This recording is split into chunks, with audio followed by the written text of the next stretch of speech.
чем, скажем, вот, даже ну, более позднее, скажем, от этого исходить только пентатоника, она более позже идет. Вот. Вот я вам сейчас покажу. Вопрос будет потом задавать. Первое произведение, которое я вам хотел сказать, это отрывок из сказания Алтынар.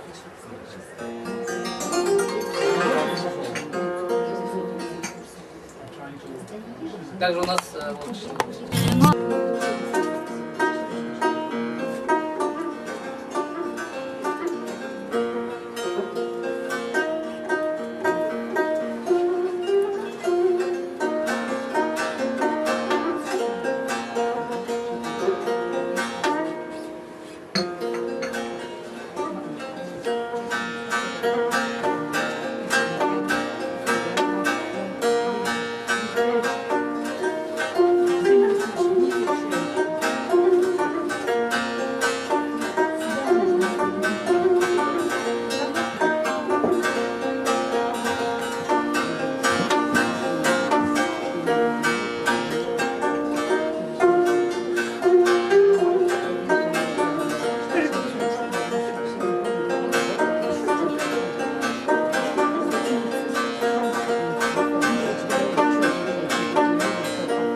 Şehir vakti bitirdi oldu, jezdakçı tazardı oldu, жернің бөзі ақтасқылары шырмытын ақша алып тұрдырлар.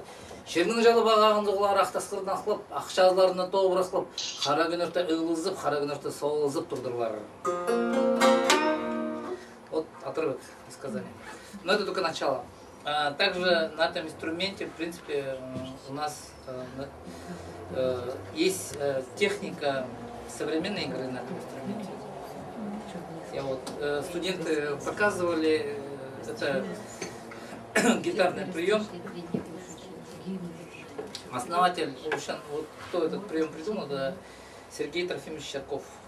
Потом, ну вот, мы у него маленько научились, вот примерно покажу, как это.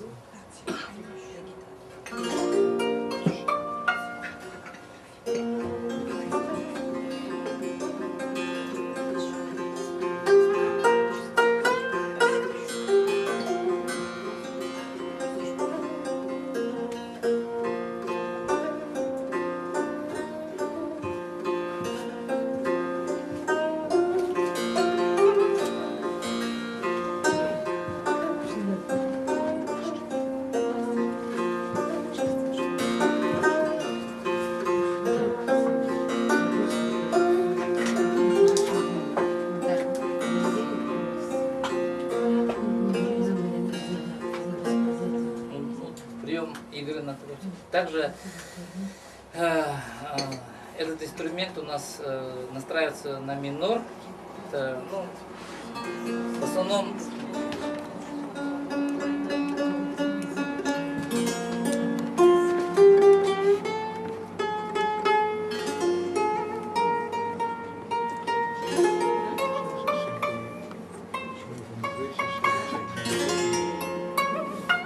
это традиционно и в старину так было? да.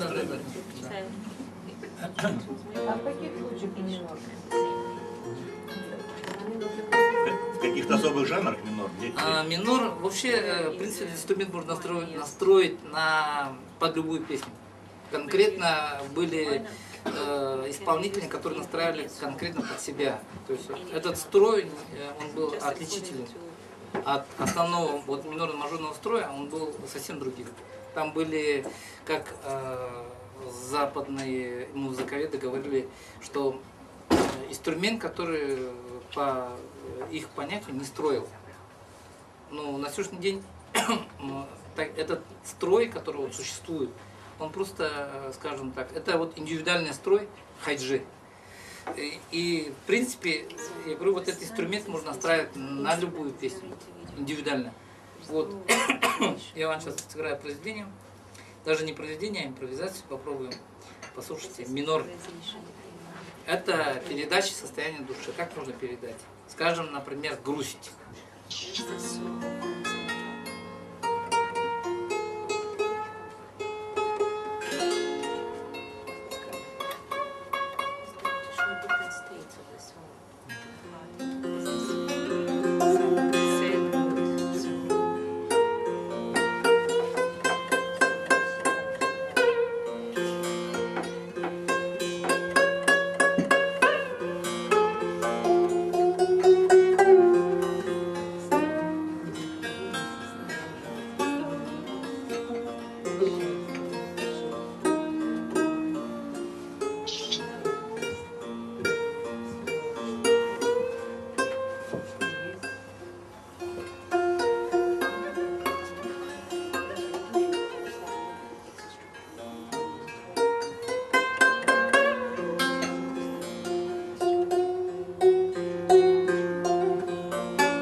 Также, ну, если хотите вопросы задать, но здесь из современного, что мы видим, это, во-первых, раньше этот инструмент у нас натягивали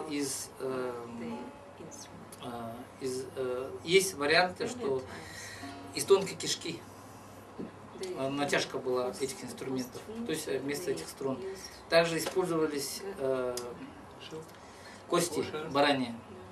Вот если 12 здесь косточек, то в баране всего задних ног берется 2 косточки. Вот чтобы один читхан сделать, нужно сколько баранов зарубить примерно. Что еще? Да, раньше у нас вот розетка вот этого звука, да, не было, он был с этой стороны открытый. То есть он более сейчас сделан, более современно сделан инструмент. Но зато этого резонаторного отверстия не было наверху. Не было. Это потом уже сделали.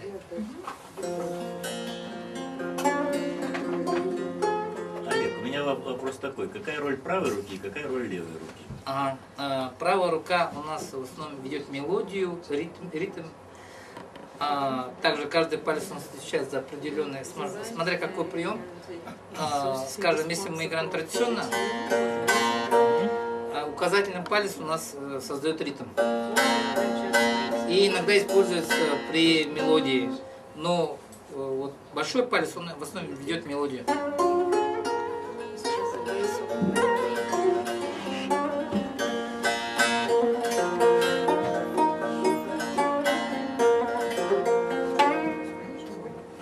Вот. А левая рука у нас в основном это педаль. Если на фортепиано у нас нога педалью занимается, то здесь у нас в основном полностью, скажем, краской звуков занимается левая рука. То есть мы играем, например, или если бы я играл без левой руки, да?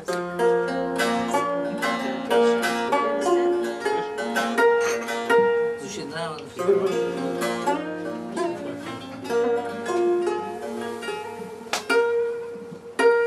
Вроде вибрато, да? Смысл?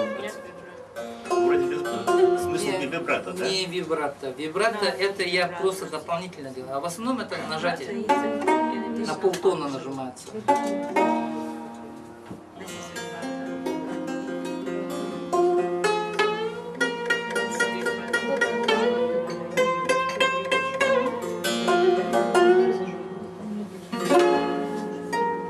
То есть где нажать тоже нравится? Да. Поближе. Это когда мы на инструменте, ну вот этот инструмент, в принципе, он сейчас на сегодняшний день это более, скажем, профессиональный инструмент. Почему мы подняли здесь вот колки подняли? Она дает больше возможностей, скажем, использовать нажатие. То есть мы можем здесь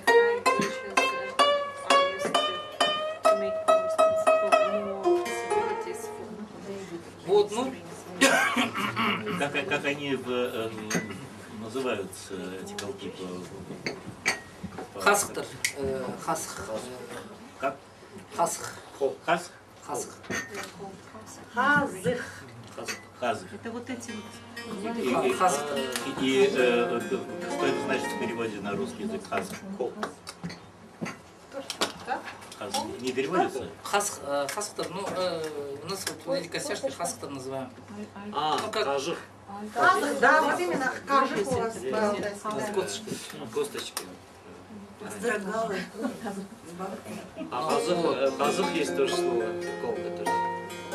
Китайский. Хазых можно еще здоровый сказать, перевести.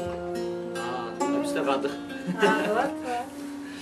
Вот. Хотел спросить, вот сейчас там группа играла, он перевернул с другой стороны, тоже Ага. играл.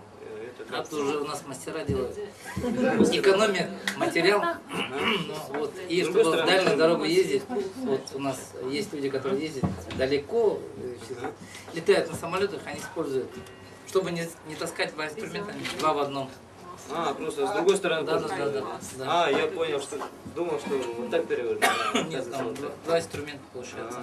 Понятно. Еще вопрос, Олег. Вот, когда мы были у вас в ансамбле, певица попросила другой инструмент, сказал, что ей на этом неудобно, что он либо ниже для ее голоса, либо выше. То есть инструменты бывают разной высоты звучания. Ну, вам консерватория больше ближе.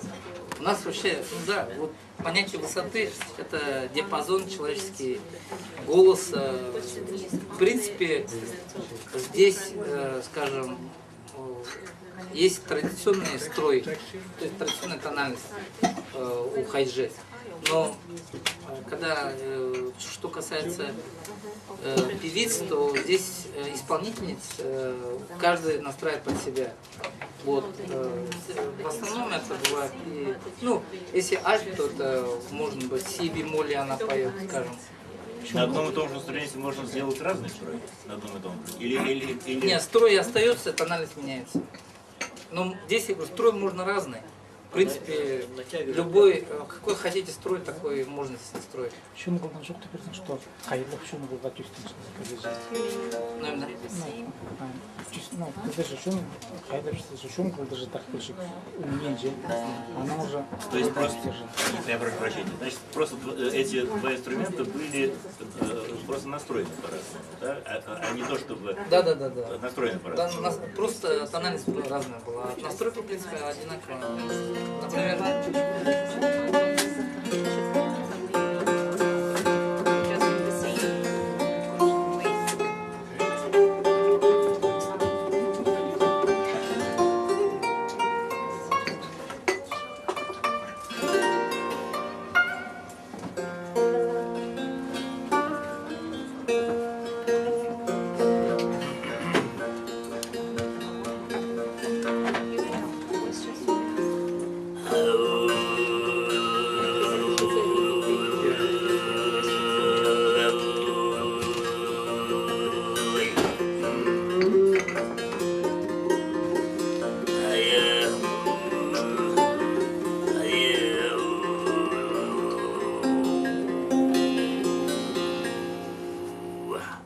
например, если мы также, вот, например, тахпах, да, голосом поем.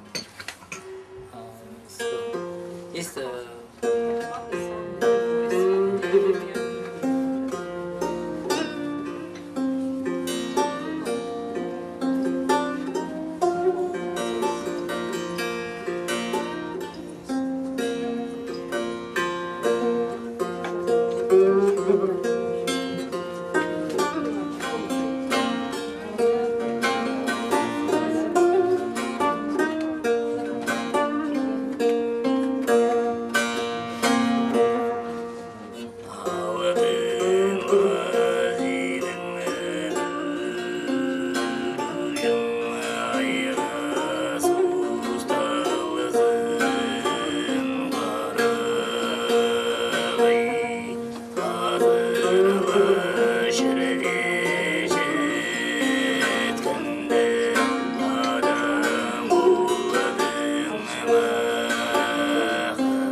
Скажите, пожалуйста, у вас вот отдельный инструментальный наигрыш, есть ли это инструмент? есть. Вот какой традиционный наигрыш какой? Ну, инструментальные, инструментальные очень наигрыши, они же, вот, например, скажем, вот в миноре, да, в мажоре уже, вот, скажем, вот в мажоре дети играли.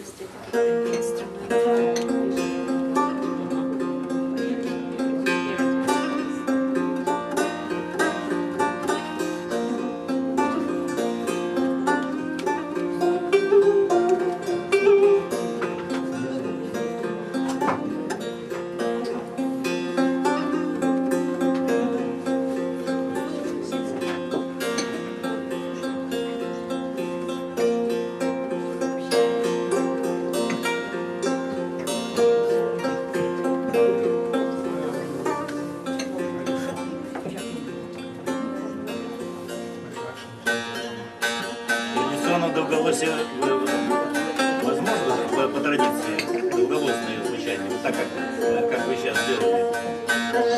Долголосие. Долголосие? Да, вот то, что вы сейчас сделали. Одна рука играет одну мелодию, другая другую. Полифон. Можно. Это вот.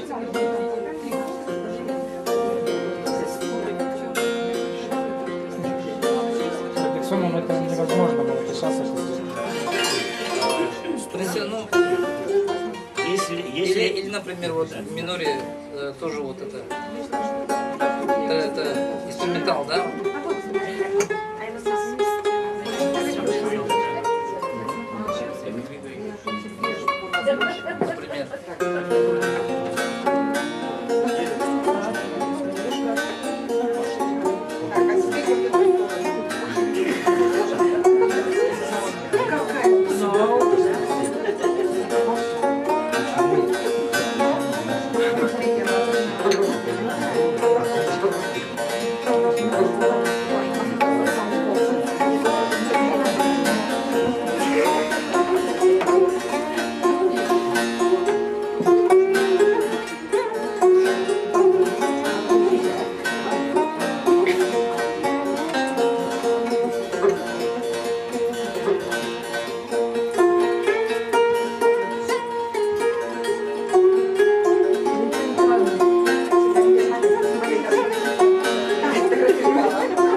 Существуют ли танцевальные наигрыши на этом?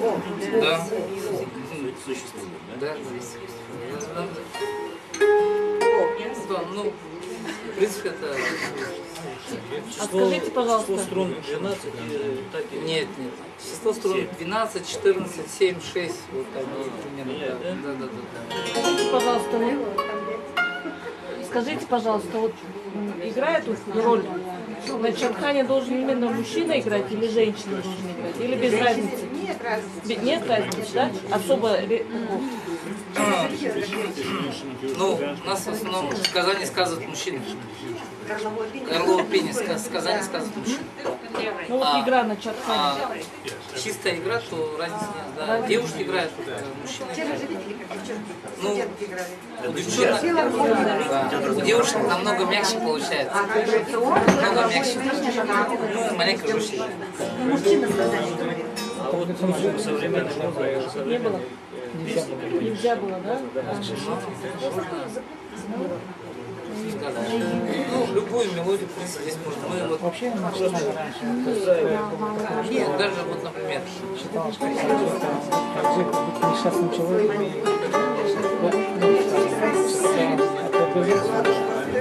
Нет.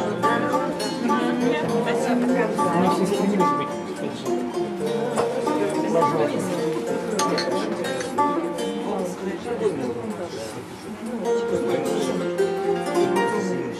Скажите, пожалуйста, вот 12 струн это было изначально вот столько струн? Поменьше было? Вот 7 было. но 7 было, да? Нет, ну, изначально сказать, что 7 были или 12, 14, мне кажется, трудно. Почему?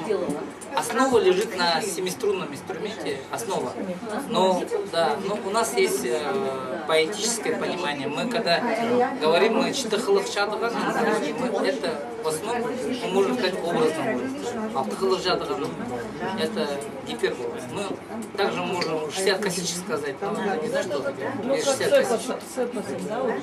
Да, ну вот основа идет, да, 7 струн, это основа идет. А потом она, в принципе, есть старинные чатханы, которые были уже, вот они более древние, да, они уже 14-струнные были. Но мне кажется, знаешь, технически невозможно было 14 струн, потому что высота звука, он даже тимр, анде сир, а сир не выдерживал. Была наша Сейчас играет на 14 семиструнном чатхане, играет. технически невозможно было. Но еще вариант есть такой, что у нас здесь это металл добывали, Тимур нет, Куджиков. но Тимур, но не мы. Использовали также конский плетеный голос. Ходите, собственно, мало даже тоже Алла Булбанар же. Могли бы, значит, не было физической возможности. Вот. И есть, ну вот этот инструмент чатхан, он в основе своей, наверное, несет колоритный вот этот звук именно принадлежащий кавказскому народу сам по себе. Потому что мы вот ездили почти везде были, в Европе, В Азии разные инструменты звучат по-разному, но именно колорита чатхана нет. У нас много инструментов разных, но среди них... Да. Вот чатхан сам по себе он несет душу хакасского. А вот этот, он что там? Это какой инструмент? Это басовый. Вот здесь октава строится.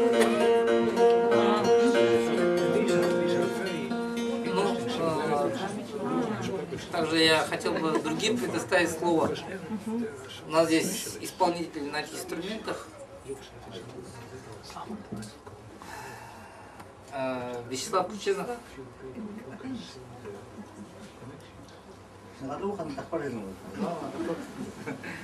Здесь присутствует у нас. Да, вот он тоже много чего. Только что здесь был. Вот. Наверное, пошел. Юлия Черкова, у нас молодая исполнительница, она тоже, думаю, да, вот Сергей Черков Трофимович, это ее отец, основной, вот, мастер, изготовитель народных инструментов, также исполнитель, великолепный исполнитель на этом инструменте. Юля, можно? Тихо, хадых, получать уже.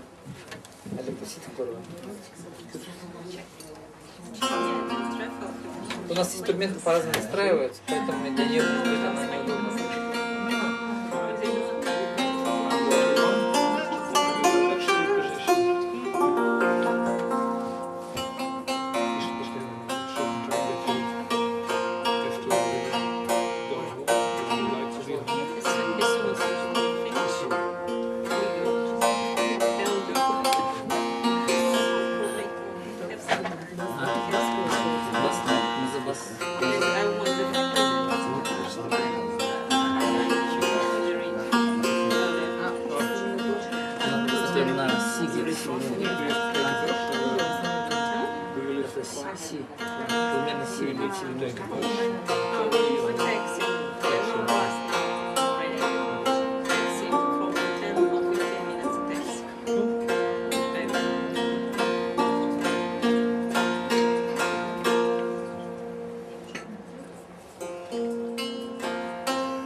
Сейчас сыграю вам инструментальную мелодия Шира. Наигрыш Бекова.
Сразу передать нужно.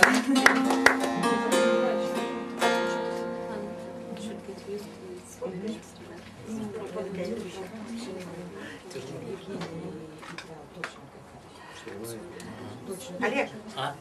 скажи, вот за сколько уроков, за сколько времени можно овладеть четханом для того, чтобы, ну, не быть заслуженным артистом Хакасии, а быть любителем четханной музыки? У нас, в принципе, вот, я не знаю, Рафаэль, сколько занимаешься? Ханже занимаюсь, ойнап жүрмін. 12 жыл. Я примерно Ханже. Сколько? 12 лет. Вот 12 лет человек занимается. Так он наездами, а синнинче без... Музыкально біз Чатханнан кішілігар де аяқсыз. Менің где-то, наверное, Шибіргімнан Неше шашастығыңыз қара? Иди шоқтар. 9 жасыңызға С 9 лет Олег вот этого мастерства добился, начиная обучаться игре на четхане и прикоснувшись к этому инструменту с 9 лет. Ну, 9 лет я баловался, а серьезно... Семидичек.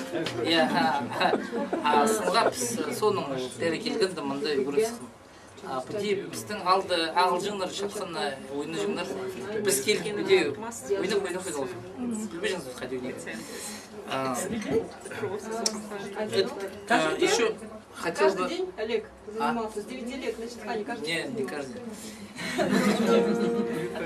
А вот инструмент сам по себе еще, вот, что можно сказать о четхане? Этот инструмент, в принципе, вот если вы послушаете звучание, да, вот как вот звучание.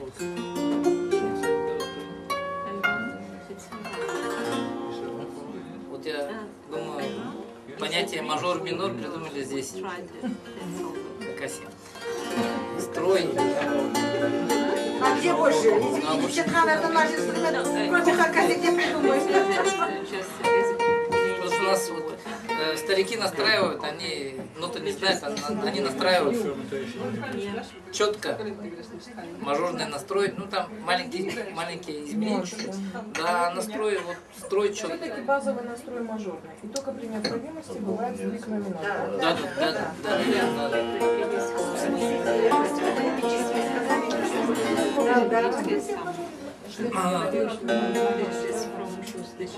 Так они балуются. Сейчас. Олег, профессионально ты сколько лет занимаешься? Профессионально. Кроме баловства. Так, профессионально если считать, то получается где-то около, наверное, 20, около, ну не 20, но около 18 тысяч. Олег, а каким путем осваивал горловую манеру?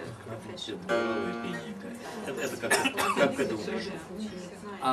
Горловое пение, ну, к этому, я не знаю, как оно. Это горловое пение мы слышали, с детства слышишь вот эту мелодию, горловое пение, скажем, и мы Кадышева, Курбежекова, мы вот, их исполнение, мы к этому как бы серьезно не относишься к этому, и мы не понимали. Вот горловое пение, оно серьезно, я начал заниматься уже только после армии. А до армии были моменты, когда мы просто баловались. А серьезно взялся после армии. Также. Но горловое пение, наверное, это все-таки обертонное пение, оно несет в себе, как ближе к вам сказать, это, наверное, звуковой смысл. Когда человек исполняет горловое пение, скажем, например, если мы звук извлекаем,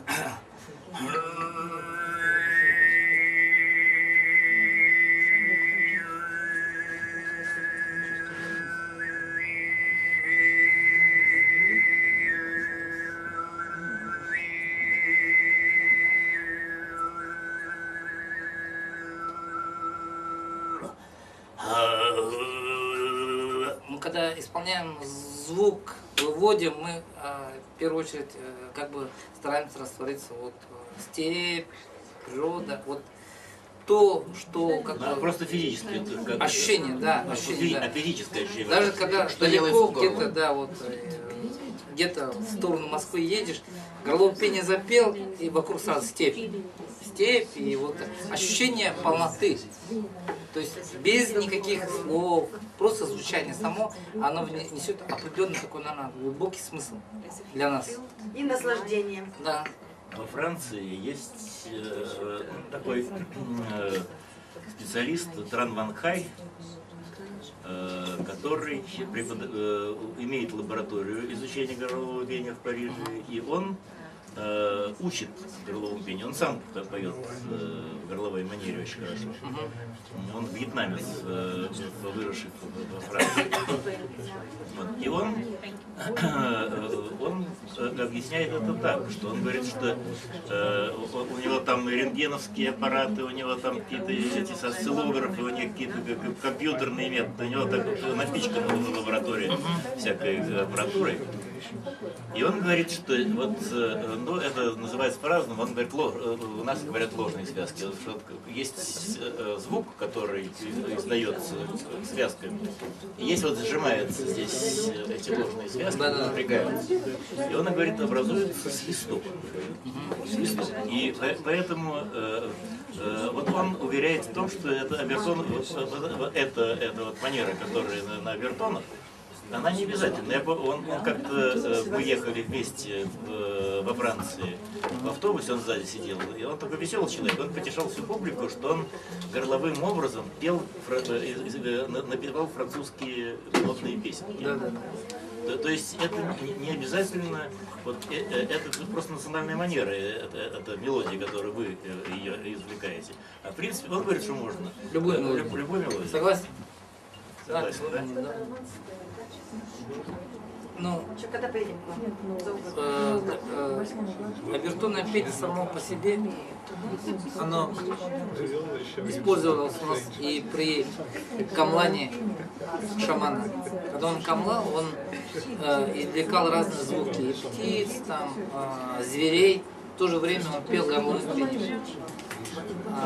Это горловое пение, она в себе, вот само извлечение звука, она несет еще для хакаса сакральный смысл. Почему Алап-Турнамах мы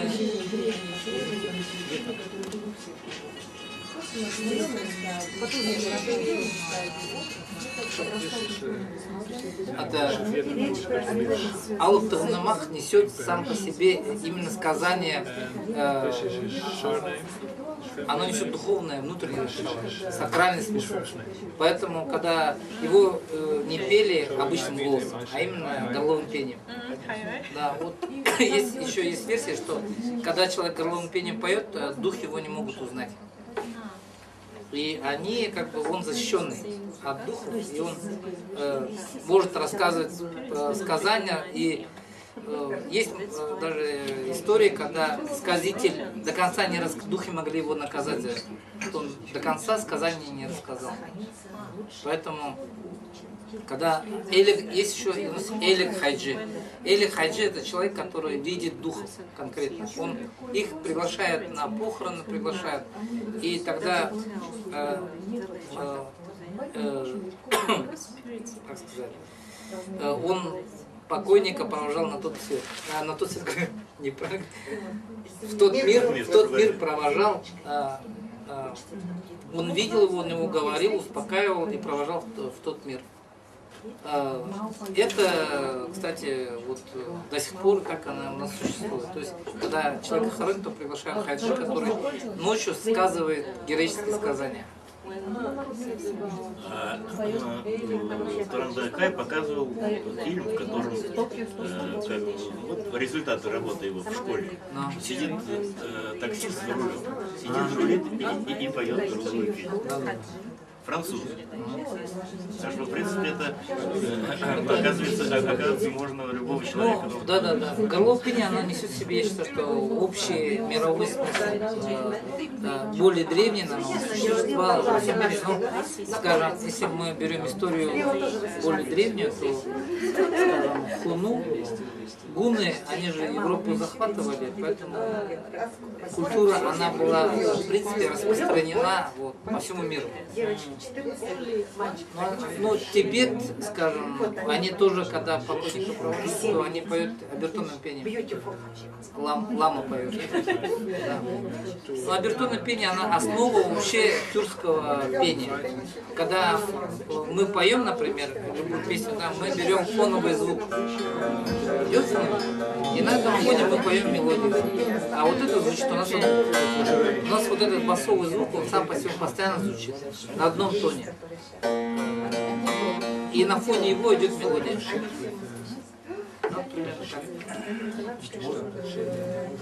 Спасибо. Если вопросы есть, нет. Вопрос такой. Во время эпического сказания, которое длинное, возможно перестройка инструмента, например, пошел драматический эпизод, и для характера нужен минор. Это возможно во время эпического сказания? Так, это у нас есть... Так мастера старые делали или нет? Или вы уже? Ну, в основном они один строй, они использовали, пели песни, но они использовали разные мелодики. В принципе, я думаю, что они могли использовать. Я только про лад спрашиваю. Про кого? Про лад. Мажорно-минор меняли? Да. В принципе, если, вот, например, для характеристик определенного героя, да, но здесь, наверное, более ответит Слава Кучинов. У нас вот он основной сейчас из молодых исполнитель героического эпоса. Вячеслав Кучинов. Пожалуйста. Еще попросим человека.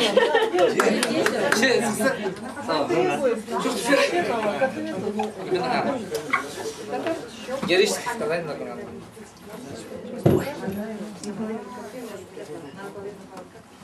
Ну, это сразу говорю, что не мой инструмент, у меня строй другой.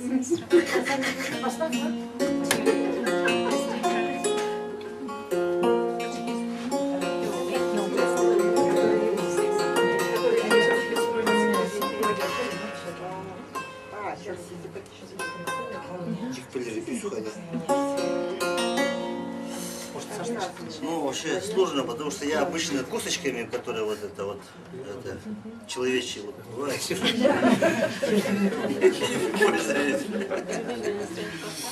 Ну, героические опусы, конечно же, основное это мажорные. Я вот, честно говоря, не встречал там минорные какие-то там перестройки на минор, да? А если драматический эпизод, как тогда? Все в мажоре. Все в мажоре делается. И сыты в основном у нас идут в мажоре. Это плач, да, который, да, тоже в мажоре, да, и в основном. Вот. Песенный жанр, да, там уже идет минорный лад там и так далее, а эпический обычно мажорный. А это тоже продолжение Чадхана? Да, это тоже в Чадхане есть. А? Ой, я сейчас сразу сходу не смогу, честно. Это да, специальный настрой, специальный подход к этому надо там и так далее. Эпос обычно разрешалось исполнять мужчинам 42 лет. Почему 42? Ну, потому что хакасское летоисчисление идет 6 современных лет, это 1 год хакасский. Вот. Да, и получается 7 лет он становится Ирен, мужчина, да, он становится Ирен. То есть взрослый человек, когда он может стать главой рода, он может стать, да, он может вести алгасши, тайлер, да, там, он может давать благословение там детям, ну, младшему поколению там и так далее. До этого он не имеет права. И пить водку, ну, то есть, ну, не айран, арага, да? Арага. Да. До 42 лет запрещалось вообще раньше. Пока 3 ребенка не будет. Ну, вот там, да, 3-5, там, у каждого рода по-разному. Вот. Обычно до 42 лет это все запрещалось. Но наши хайджи великие, будем говорить, Петр Васильевич Курбежеков, он уже с 9 лет брал Чадхан тайком, да, тайком, и исполнял, он слышал, он хорошо знал, с детства слышал, поэтому он быстро очень учился, и в 12 лет он уже рассказывал своим сверстникам сказки, но не Алтынмахе. Алтынмах — это эпос, лирическое сказание, а он сказки исполнял. Вот. И в принципе он уже к 18 годам как хайджи созрел и мог исполнять, но он не позволял себе такой, был кибер, такой, ну, обычай, что да, запрет, да, нельзя было, и он это делал тайком, то есть, в основном, и когда мало народу. Ну и в русской традиции, когда мы очень трудно записать плачи, потому что, говорят, без повода, без оснований можно накликать беду. Да, это правда, потому что обычно эпос, ну как говорить, ну я вот по себе скажу, что на самом деле, когда эпос рассказываешь, до определенного момента происходит какой-то, будем говорить, ну современным языком, клик, да, когда уже остановиться невозможно совершенно. Вот. И тогда приходится очень долго рассказывать. Ну, то есть эпос идет там 4 часа, должен 4 часа рассказать. Если идет 8 часов, должен 8 часов рассказать. Здесь не останавливаясь. Вот. Иначе потом просто, ну, будем говорить, спать не можешь, там какая-то ломка, будем говорить, может мышцы начнут трястись, там, вот, это болезненная ситуация на самом деле, и ну, она, говорит, ей нужно уметь управлять. Раньше вот больших хайджи называли Бугдар Махше, то есть Алина Махше, то есть это сказители, которые имели 3 тёся, то есть 3 помощника оберегов, да, вот, да, Хайэзе, это хозяин горлового пения, который он сопровождал его, Чатханезе, это хозяин Чатхана, и Сөз-Эзе. Сөз-Эзе это хозяин слова. Вот. И прежде чем рассказывать эпос, он должен был тесты тартпалага, тест тартмаган хайлажин, то есть пел, притягивал их, да, к себе там, и пел им песню, чтобы они подошли и сели рядом. Вот. И тогда он мог уже исполнять. Но это очень сложная процедура, и ею овладеть тоже очень непросто. Вот. Определенный обряд есть, присутствует там и так далее. И этот обряд выдержать, ну, я скажу, что вот даже я сейчас пока не могу это сделать. То есть это в основном происходит спонтанно, то есть во сне бывает, спишь, ни с того ни с чего, там снится тебе 3 всадника, они скачут за тобой. Вот. И ты от них убегаешь, он не можешь убежать от них вообще никак. Во сне там они начинают бичом бить, и ты просто просыпаешься, значит, пора, да, брать Чатхан и начинать рассказывать. Ну, это вот такое есть. Но, извините, Вячеслав, в Киргизии монасчи, да. Они тоже не впадают в транс такой. И вплоть до того, они, когда входят в этот транс, потом у них начинает пена здесь изо рта идти. Они уже входят в таком обморочном состоянии поют. Они входят в какое-то особое вот такое состояние транса. Да, я знаю. Вот, Вячеслав Михайлович, но они исполняют произведения, а тут, может быть, авторское же сказание. И там монас самый большой эпос, и они очень близки по традиционной культуре с нами, да, вот именно. В плане, я с ними, ну, как бы, мы с ними соприкасались и в Америке, и в Европе постоянно, да, там, то есть, когда мы исполняем, и монаши там бывает, и когда мы общаемся, мы с полуслова себе друг друга понимаем, потому что они тоже до этого состояния стараются доходить, чтобы потом не переходить эту черту, да, когда остановиться уже невозможно. Вот. И некоторые не справляются с этой ситуацией. Это может период наступить чуть пораньше, чем они считают, что должно произойти. И они не справляются, потом это большая ломка. Он может 3-4 дня вообще не может ни встать, ни сесть, ни кушать, ни петь, ни говорить, ничего не может. это такая ситуация. Вот я вот скажу, что в 2002 году, по-моему, были на фестивале в Вашингтоне Silk Road, проводил его, ну, я точно не помню кто. Но там был монашек, который вот именно не рассчитал силы и в итоге попал в эту ситуацию. Он 3 дня отсутствовал вообще. Он не мог ни встать, ничего не мог сделать. Ну, я старался чуть пораньше заканчивать, чтобы не выпасть, потому что неудобно будет перед организаторами что-то. А он действительно хотел как бы вот до самой грани дать. Ну, это желание, понимаете, найти. И просто сломался, да? Да, эту границу как бы чуть-чуть не дойти его, да, не сделать. Есть желание такой вот самый момент остановиться. Ну, лучше раньше. А кто был, Вячеслав? Кто это был, который не мог остановиться? Откуда он был? Тахтабек это был. Тахтабек Кыргызстан, да. Тахтабек. Он с Нарынского района. Ну, эпос, ну, женщинам запрещалось это делать, потому что, ну, как считалось, что если она еще не рожала детей, как бы нежелательно этим заниматься, и был запрет на самом деле на это. Но были хайджи, которые, в смысле женщины, которые очень, Анна Васильевна Рубежикова, да, там, и так далее, они уже взрослыми были, уже дети были, они исполняли, и это не хуже, чем...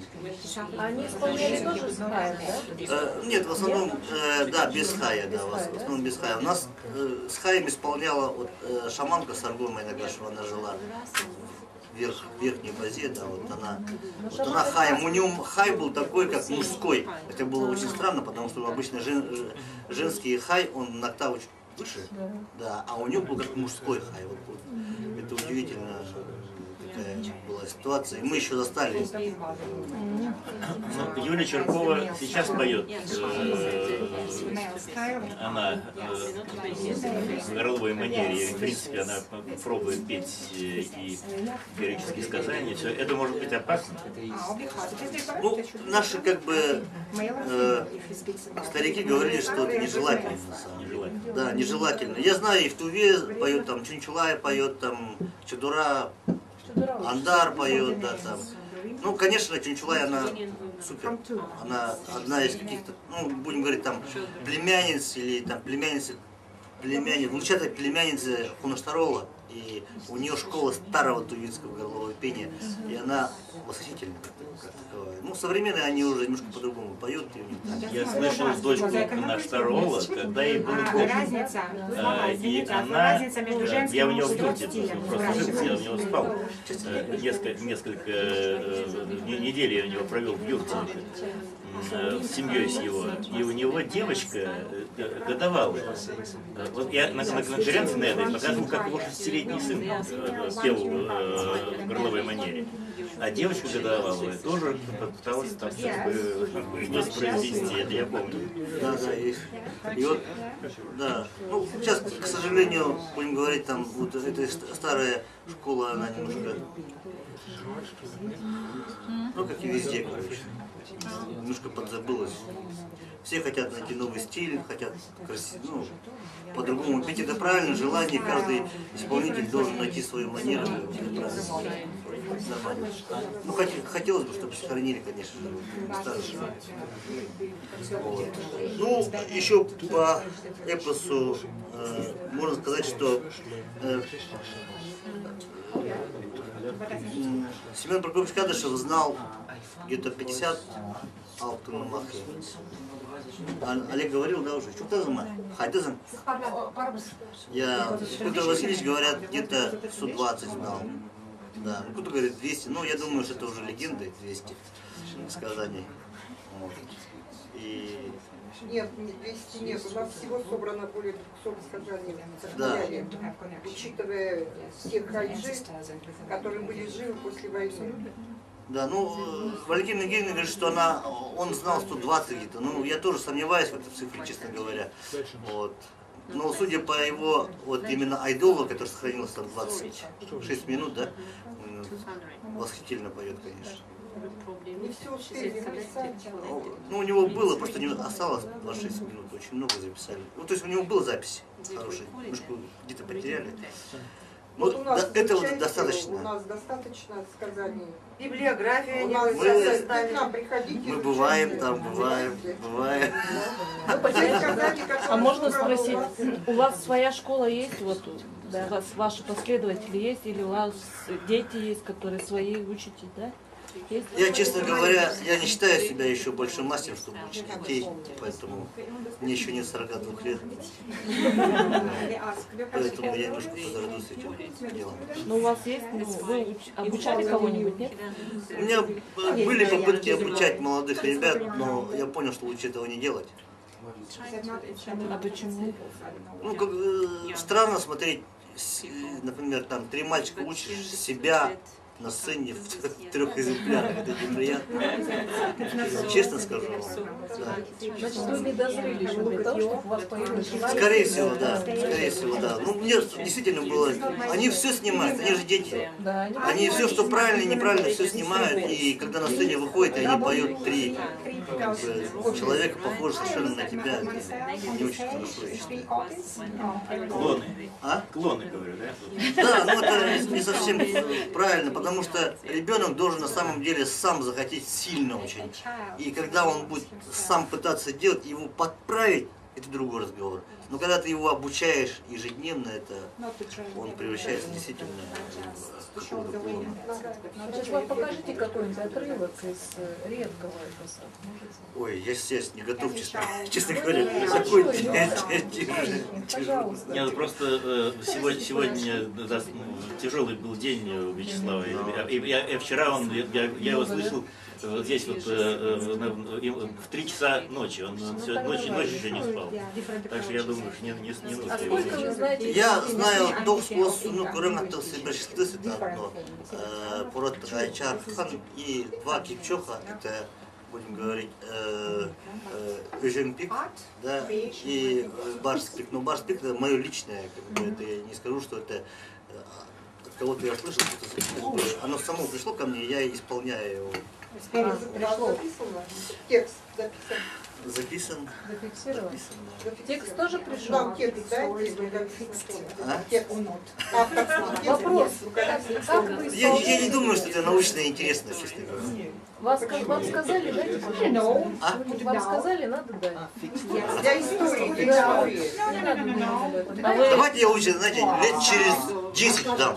Вот тогда будет нормально. Да. Отшлифованный текст, Да, да? сейчас уже он, я считаю, еще он Можно с этой четырехспан.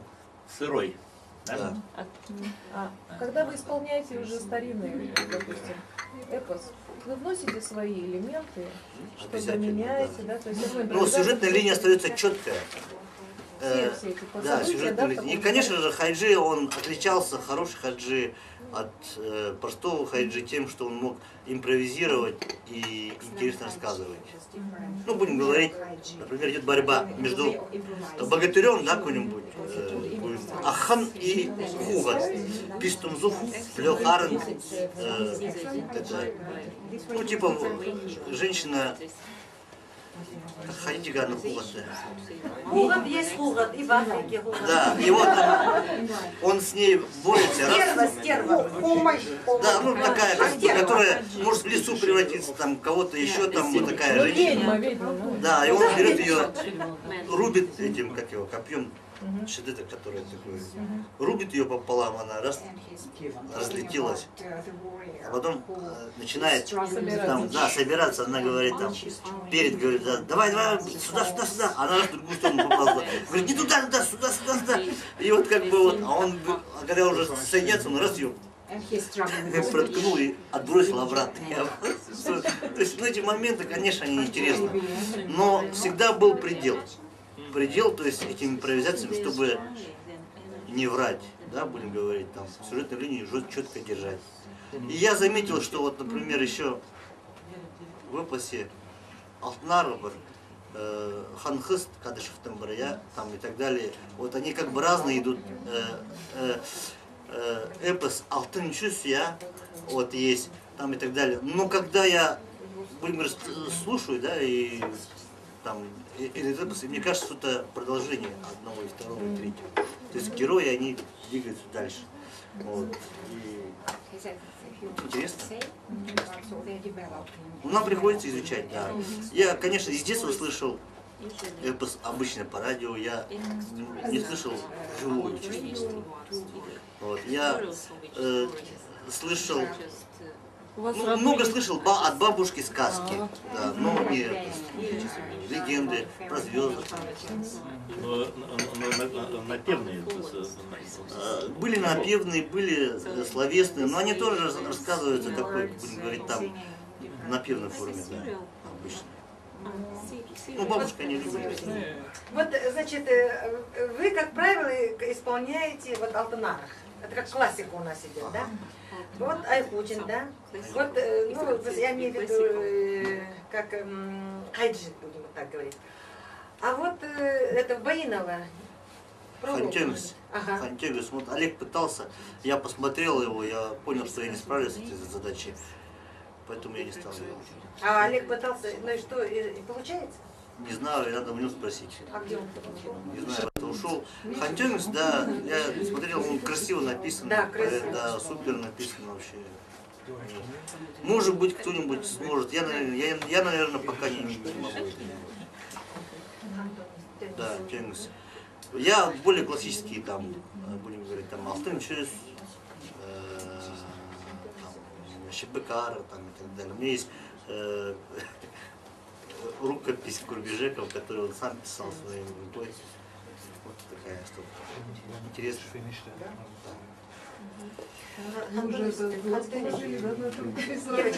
Девочки, Антония сможет купить. Оно издано. Да, на русском. Ну и хайджи, они отличались еще как бы Тюстык хайджи, Эли хайджи. В чем разница?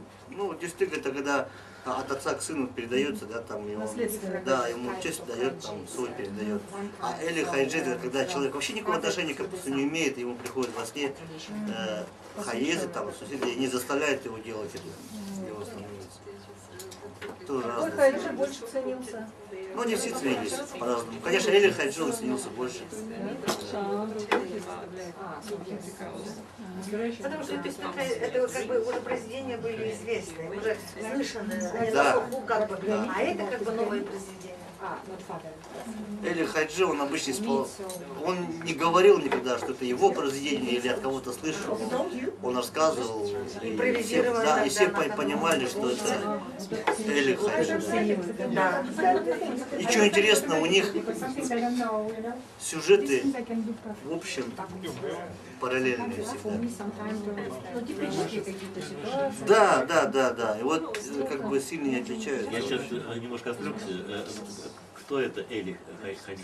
Эли хайджи это тот, которого